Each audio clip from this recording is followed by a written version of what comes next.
You ever start reading a Bible plan and just get far enough into it that you get confused? Well, you're not alone. So you start reading in Genesis or Matthew, and the next thing you know, you either get deja vu because you've already read something like you're currently reading, or it changes topics just like that. And how confusing is that? One of the reasons this is confusing is because the Bible is not laid out in chronological order.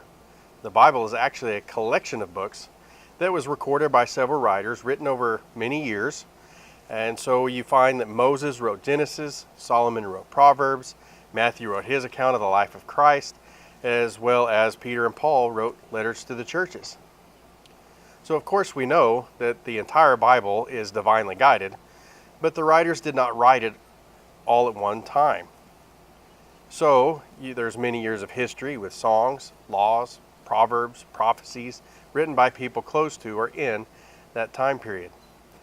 The order of your typical Bible looks like this. It's like a library bookshelf divided by categories. You have your first major category, which is the Old Testament, and its subcategories, the law, history, poetry, prophecies, which are the major and minor prophets. Then you have the second major part, which is the New Testament, that contains biographies of the life of Jesus, a book of history.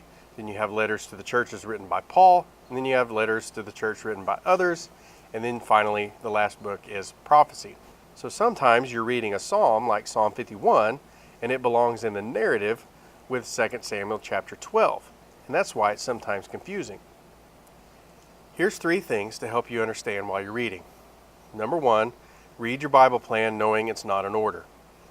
Keep your mind ready and open to identify where the psalm or the prophecy fits within the historical context. Number 2, follow the references. Many Bibles have references at the end of the verse, in the center column, or at the end of the Bible.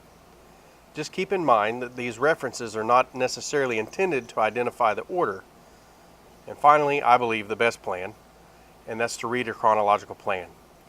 You can find a chronological plan on many Bible apps, or you can purchase a chronological Bible. None of these are perfect, as many scholars struggle to find their proper historical order, but you can at least get a general idea. Is that the reason you find the Bible confusing? Keep watching for more videos as we explore for a better understanding of the Bible.